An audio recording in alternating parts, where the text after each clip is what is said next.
ফেরার পথে উলুবেড়িয়া স্টেশনে একটা মারপিট হলো। এই ছেলেটাকে সবাই মারছে কারণ এই চানা খেয়ে চানার দাম দেয়নি, উল্টে চানাওয়ালাকে মেরে মাথা ফাটিয়ে দিয়েছে। তাই হুলস্থুলু কাণ্ড, ছেলেটাকে খুবই মারছে। তার ট্রেন চলে আসাতে আমরা ট্রেনে উঠে পড়লাম, তারপর জানি না, কিন্তু এই ধরনের ঘটনা রাস্তায় বেরোলে অনেক দেখা যায়। তাই আর কি বলবো, এই ধরনের ঘটনা তো চলতেই থাকে। মাকে নিয়ে বেরিয়েছি উলুবেড়িয়াতে যাব বলে। উলুবেড়িয়াতে গিয়ে স্টেশনের বাইরে এত ভিড়, টোটো অটোর লাইন, সবাই আসলে এখানে উলুবেড়িয়া মহকুমা হাসপাতাল আছে তো, সব রোগীরা আসে, উলুবেড়িয়াতে অনেক আসে। তাই যে কোনো টাইমে আপনি এখানে আসবেন, রাত বাদে খুব ভিড় থাকে। এটা উলুবেড়িয়া হাসপাতাল দিকের রাস্তা। মাকে নিয়ে যাচ্ছি, মা পিছনে হাঁটছে, আমি আগে আগে যাচ্ছি। আর এই ভিডিওগুলো বানাচ্ছি আপনাদের দেখাবো বলে। একটু সামনে এগিয়ে গেলেই বাঁদিকে উলুবেড়িয়া স্টেট জেনারেল হসপিটাল, মহকুমা হাসপাতাল। খুবই ভালো হাসপাতাল, এখানে পরিষেবা ভালোই দেয়, কিন্তু অস্বাস্থ্যকর পরিবেশ যে কোনো সরকারি প্রতিষ্ঠান হাসপাতালে থাকে। তাই পিজিতে ইকো টেস্ট করার জন্য অনেক লম্বা ডেট দিয়েছে, 2 মাসের ডেট, 2 মাস পরে টেস্ট হবে। ততদিনে একটা পেশেন্টের সব কিছু পাল্টে যায়। তাই ভাবলাম একটা উলুবেড়িয়াতে একটা প্যাথোলজি, আমার ভাইয়ের একটা সম্পর্কে ভাই আছে, তার চেনা জানা, তাই ওখানে টেস্ট করাতে যাচ্ছি, ইকো টেস্ট। কালকেই হয়তো রিপোর্ট দিয়ে দেবে। এটা হচ্ছে হাসপাতালের গেট, উলুবেড়িয়া মহকুমা হাসপাতাল। দেখতে পাচ্ছেন এখানে অনেক রোগীরা আসে নিজের ট্রিটমেন্ট করতে। আর অনেক পুরনো হাসপাতাল। এই হাসপাতালে অ্যাকচুয়ালি আমি জন্মেছি, আমার জন্ম হয়েছে এই হাসপাতালে। তার সামনের দিকে এগিয়ে যাচ্ছি হাঁটতে হাঁটতে। এখানে আপনি আশেপাশে সব কিছু পেয়ে যাবেন, ডায়াগনস্টিক সেন্টার, ফলের দোকান, খাবারের দোকান, যে কোনো কিছু, ফাস্ট ফুড বা এনিথিং, মানে ইউ জাস্ট নেম ইট, আপনি এখানে পেয়ে যাবেন। যদি কোনো দিন উলুবেড়িয়াতে দরকার পড়ে, আপনি এলে আশেপাশে সব রকমের সব কিছু যা যা আপনার অ্যাকচুয়ালি দরকার হবে এখানে পেয়ে যাবেন। তা রাস্তা দিয়ে হাঁটছি, আকাশটা মেঘলা মেঘলা করছে, গুমোট গরম। পিছনে মা ছাতা নিয়ে হাঁটছে। মা ছাতা নিয়ে বেরোয় কিন্তু খুলতে চায় না, বলে বলে খোলা করিয়েছি। সামনের মেয়েটাকে ছাতা দেখে মনে পড়েছে আমার। তাই সামনে একটু হেঁটে, মোড়ে উঠেই বাঁদিকে একটু হেঁটে যেতে হবে। একটা প্যাথোলজি, আমার ভাই ওখানে, ভাইয়ের আর কি চেনা জানা, তো ওকেই বলা হয়েছে। তাই এখন হাঁটছি। মা বলছে আর ভালো লাগছে না। আসলে ও টোটো অটো ধরা যেত, কিন্তু বেশি দূর না, 5 মিনিটের রাস্তা, সেখানে অটো ধরলে ওটা লস। তাই বললাম যত তাড়াহুড়ো তো নেই, ধীরে সুস্থে চলো, 10:30টার টাইম আছে। তা এখন কটা বাজে? এখন এই 9:30 মতো বাজে। তো 10:30টায় টেস্ট হবে। তো এখন উঠেই বাঁদিকে যাব।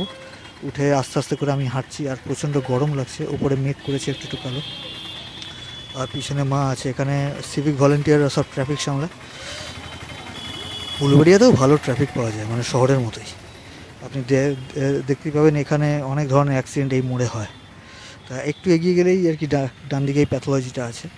তা আর এখান থেকে রিপোর্ট পাওয়ার পরে আবার গিয়ে মেডিকেলে ডাক্তারকে এই রিপোর্টটা করে দেখানোর পরে ওখান থেকে আবার একটা বায়োপসি হবে, সেকেন্ড বায়োপসি। প্রথম বায়োপসিতে কিছু তেমন বলছে ধরা পড়েনি, তাই সেকেন্ড বায়োপসি রিপোর্ট দেখে হবে। ইকো হচ্ছে হার্টের একটা টেস্ট, যারা জানেন না ওদের জন্য বলছি। হ্যাঁ, তো ইসিজি দেখে মনে হয়েছে যে হার্টের একটা ইকো টেস্ট করা। এই যে মেডিনোভা, এখানেই আমরা যাব। আমি রাস্তাটা ক্রস করে একটুখানি দাঁড়িয়ে থাকবো, মাকে বলবো আস্তে আস্তে আসো। আমি যেহেতু রেকর্ড করছি, তাই ক্যামেরার দিকে বেশি ধ্যান আছে। মাকে বলেছি তাড়াহুড়ো করার কোনো দরকার নেই, অনেক রাশ এখানে। মা ওই যে রাস্তার ওপরে আস্তে আস্তে করে আসবে, মুখে মাস্ক। তা আমি একটু দাঁড়িয়ে আছি। এইদিকে বলছে ক্যাশে পেমেন্ট হবে না, সরি, অনলাইন পেমেন্ট হবে না, সব ক্যাশ। তা অটোওয়ালাকে জিজ্ঞেস করছি এটিএম কোথায়। অটোওয়ালা আবার এটিএম কাকে বলে সেটাই জানে না। তা আমি আরেকজনকে জিজ্ঞেস করে জানতে পারলাম যে পৌরসভার ওখানে। তো আমি আগের দিকে এগিয়ে যাচ্ছি। সামনে গিয়েও পৌরসভার ওখানে একটা এটিএম আছে, পৌরসভা ওর তলাতে এটিএম আছে, ওখান থেকে ক্যাশ নিতে হবে। ওই জন্য আমি ভাগ্যিস কার্ডটা এনেছিলাম। আসলে ক্যাশ সবসময় থাকে না, না, কার্ডে আজকাল চলে, কিন্তু এরা কার্ডে নেয় না, সব ক্যাশ। তো আমি এগিয়ে যাচ্ছি হাঁটতে হাঁটতে। আর এইদিকে বাঁদিকে মহিলাদের একটা দল, এরা স্কুলের কোনো কিছু একটা যাচ্ছে, বুঝতে পারিনি ব্যাপারটা কী। তা বাচ্চাদের নিয়ে যাচ্ছে, অনেক আওয়াজ এখানে। তাই ওই এটিএম থেকে ক্যাশ নেওয়ার পরেই আর কি লাইনে আছে মাকে ভিতরে রেখে এসেছি। মায়ের লাইন আছে কজনের পরে, তাড়াতাড়ি আমাকে ক্যাশ আনতে হবে। তা আমি অ্যাকচুয়ালি আগে গিয়ে আমি ক্যাশ কিন্তু পাইনি। মানে এটিএমে ক্যাশ শেষ, আমাকে আরও অনেকটা দূর, আধ ঘন্টা হাঁটতে হয়েছে। আরও আগে গিয়ে দুটো এটিএমে প্রবলেম, তারপর আরেকটা 3 নম্বর এটিএম থেকে আমি তুলে আসবো। এই এটিএমে আমি এসেছি, কিন্তু এখানে ক্যাশ ছিল না, অ্যাক্সিস ব্যাঙ্কের। মানে পরিষেবা এমন, সব এসি ফেসি লাগানো, ক্যাশ নিয়ে আধ ঘন্টা লেগেছে। আমরা 3টে এটিএম ঘুরে ক্যাশ নিয়ে আমি ফিরে আসছি, আধ ঘন্টা এই সময় হয়ে গেছে। বাকিটা আমি রেকর্ড করিনি, তো এই সময়টা করেছি। মা ভিতরে বসে আছে, ওয়েট করছে। এই যে অনেক লোকের এখানে ভিড়, সবাই এখানে নানা ধরনের সব টেস্ট করতে এসছে। আর আমি বললাম যে একটু তাড়াতাড়ি আর কি করে দিন ইকো টেস্ট। তখন আমাদের যেহেতু চেনা জানা আমার ভাইয়ের, তো বলছে হ্যাঁ আগে আগে হয়ে যাবে। একটু আগে আগে আমাদের একটু হয়ে গেছে ইকো টেস্ট। এই যে আমাদের স্লিপ লিখছে ওটা। তো মা এখানে আছে, এদিকে ফেরার পথে উলুরিয়া প্ল্যাটফর্মে একটা টেস্ট হয়ে গেছে, এবার একটা ছেলে মারছে, স্টেশনে এসে দেখি একটা ফাটিয়ে মাটিয়ে দিয়েছে স্টেশনের উপরে একটা মার্কেটে চানাওয়ালা। এই চানা ছেলেটা খেয়ে খেয়ে তাকে পয়সা দেবে না, কারণ পয়সা চাইতে ইট ছুঁড়ে মেরে মাথা চানা ফাটিয়ে খেয়েছে, তাই প্ল্যাটফর্মে তাকে থাকা সব পয়সা লোক দেয়নি, তাকে উল্টে ধরে মারছে। বাঘ বিতণ্ডা দাঁড়িয়ে দাঁড়িয়ে একটু মাথা দেখছিলাম। ফাটিয়ে দিয়েছে। সেই এইদিকে খুব মার মেরেছে, তাই ও পালিয়েছিল, পুরোটা লাইন record ক্রস করে করিনি, ওকে ধরে একটুখানি। নিয়েছে। ওই চানা প্ল্যাটফর্মে খেয়েছে যারা কিন্তু আছে, পয়সা ওকে দেবে না। মারছে। যেই পয়সা চেয়েছে একটা ট্রেন হাতে চলে এলো, আর ছিল ভারী, ওটা দিয়ে বাকিটা মেরে মাথা ফাটিয়ে দেখতে পেলাম না। সবাই এই তুলে ধরনের নিয়ে ঘটনা গিয়ে রাস্তায় রাস্তায় বেরোলে নামিয়ে আকসারই মারা দেখা হবে। যায়। আর আজকাল তো দেখতেই গণধোলাই খুব বেশি, নানা ধরনের ঘটনা ট্রেন্ড হয়ে গেছে, চোখে পড়ে সব জায়গাতে রাস্তায় বেরোলে। টিভিতে খবরেও আপনি দেখবেন এই হচ্ছে ব্যাপার। সবাই সবাইকে খুব মারছে, ধরে মেরে ফেলে। তো ওটাও ঠিক না, এদের এই অপরাধ করেছে, একে দাঁড় করিয়ে অ্যাকচুয়ালি পুলিশের হাতে তুলে দেওয়া উচিত। তা ওইদিকে রাস্তার দিকে ওকে নামিয়ে নিয়ে গেছে মারবে বলে ভালো করে। চেক আপ করে ফিরে এলাম, মাকে নিয়ে ফিরে যাচ্ছি। আকাশটা সত্যি খুব পরিষ্কার, খুব সুন্দর লাগছে। তো মাকে বসিয়ে আবার রওনা দিলাম বাড়ির দিকে। রাস্তা বেশ ফাঁকা আছে। এখন কটা বাজে? এখন 1টা বাজে, বেলা 1টা বাজে। সকালেও ফাঁকা ছিল, এখনও ফাঁকা। আসলে সকালটা যেহেতু সকাল সকাল তখন ফাঁকা ছিল, এখন দুপুরের দিকে তাই ফাঁকা। তাই এগিয়ে গিয়ে আবার সাইড দিয়ে একটু ফোর্থ গিয়ারে দিয়ে আমি এগিয়ে যাই, পাশ কাটিয়ে এগিয়ে গেলাম, কিন্তু সামনে আবার গাড়ি পড়ে গেল। এইভাবে চালানো যায় না, একটু বড় ব্রড রাস্তা হলে ভালো। এই হচ্ছে বাইক, হচ্ছে গিয়ারের খেলা। কখন গিয়ার ডাউনশিফট করতে হবে, কখন আপশিফট করতে হবে, এটাই হচ্ছে বাইক চালানোর মেন আর কি। ওই জন্য অনেকে স্কুটি নেয়। স্কুটিতে কোনো গিয়ারের ব্যাপার নেই, খালি এক্সেলারেটর আর ব্রেক, কিন্তু ওতে তেল খায় আর মজাও লাগে না।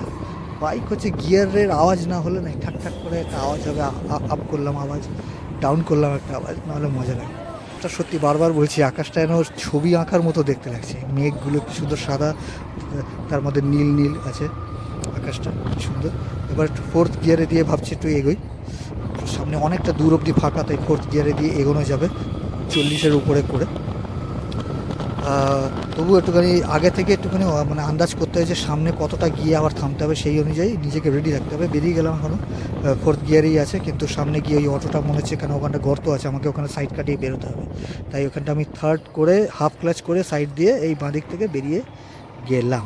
ফোর্থ গিয়ারে দেবো কি না ভাবতে ভাবতে ভাবলাম যে না, দেওয়া যাবে না, কারণ সামনে থেকে আসছে গাড়ি, আর এই অটোটাও ডান দিকে দেখুন চাপ মারলো। তো আমি একটুখানি থার্ড গিয়ারেই আছি। এবার এখান থেকে এক্সিলারেটর মেরে বেরিয়ে যাবো, কিন্তু এই মাঝখানে গর্ত পড়ে গেলো, ঢাকাস করে গর্তে একটু স্পিডে এক্সিলারেটর বেরিয়ে যাবো। এবার স্পিড ব্রেকার আছে, এখানটা আমি স্লো করে, পায়ের ব্রেকে স্লো করে সব গিয়ারগুলো ডাউন করলাম। সেকেন্ড গিয়ারে রেখে ইন্ডিকেটার ডান দিকে দিয়ে আমি ডান দিকে ঢুকে যাব। তো এইভাবেই আর কি। এই বাইকটাকে আগে বেরোলে আমি চেষ্টা করবো ডান দিক থেকে যদি বেরোনো যায়, আবার লক্ষ্য রাখতে হবে কোনো কিছু আসছে কিনা। দেখি ফাঁকা আছে, আমি ভাবছি বেরোই। তা আস্তে করে বউটাকে বাঁচিয়ে আস্তে করে ডান দিক থেকে আমি বেরোবো। বাইকটা আছে, বাইকটাকে সাইড কাটিয়ে কায়দা করে বেরোতে হবে। আর একটু হলে বাইকের সাইড মিররে লাগতে পারতো, কিন্তু আমি বাঁচিয়ে নিয়েছি। আকাশটা কি সুন্দর লাগছে। স্পিড ব্রেকার একটুখানি স্লো করে, যেহেতু পিছনে মা আছে, খুব সাবধানভাবে আমি আজকে চালাচ্ছি। মানে এখন যা ফাঁকা আছে, আমি আরও মাঝখানে একটু বৃষ্টি হয়েছিল, 11টা-12টা করে সময় একটু বৃষ্টি হয়েছিল। এবার মাকে নামিয়ে দেবো, নামিয়ে দিয়ে আমি একটু ব্যাকে যাবো, ওটার আমি রেকর্ড করলাম না। এই মাকে এবার নামিয়ে দেবো, মা নেমে যাবে।